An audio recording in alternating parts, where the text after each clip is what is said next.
One last question for you. As someone who knows this world very well, how dangerous is the world of radical Islam, and how dangerous is Hamas in your mind to the region? On the short term, Hamas is not a danger to the West.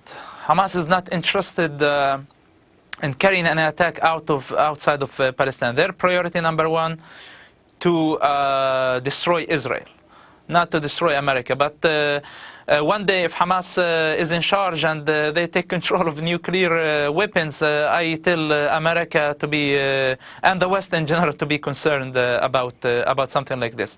But I'm telling you, the problem is much bigger than Hamas. The problem is in the God of Islam. This is shocking, and unfortunately, this is the reality about this God. He is a God of torture. He is a God, the deceit God. This is what he talks about himself. Islam as a religion in general is a lie wrapped with some facts and truths, and I'm talking this with the authority of somebody who understands exactly what Islam is all about. And it's the biggest lie in history, in my opinion. And this is the biggest danger, that a quarter of population of Earth believe that this is a religion from God. They are wonderful people. I have to just interrupt you, because I know your experience, but those are highly charged words. You know, 99 point, I don't know the figure, but the vast majority of Muslims are peace-loving.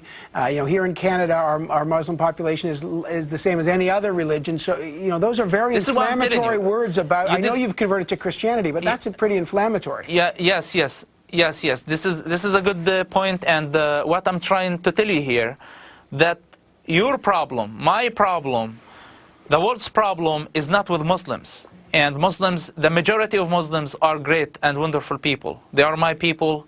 I know their pain, I know their sufferings, and I know their hearts. When you go to the Middle East, when you go to any Muslim community, you see their passion, you see their hospitality, and you get confused, even more confused. You say sometimes, those Muslims are better than many Christians. And we are not in a position to compare people. We are comparing ideologies.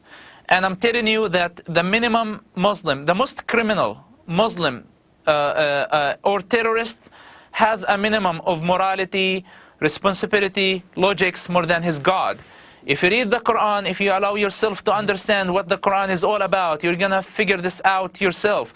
Go to the Quran, Surah 9, verse 5, and you will find what the God of Quran is asking Muslims to do against everybody. Now, it's not Muslims' fault that they were born in that culture. It's not their fault that they were born as Muslims. But what we're telling them, understand your religion before you are offended. Those are realities about their religion, and they need to recognize that. Mossad Hassan Youssef, it is a fascinating account of a life. We've rarely seen something like this before. I appreciate you coming on today and telling your story with us. Thanks so much. Thank you very much. Obviously.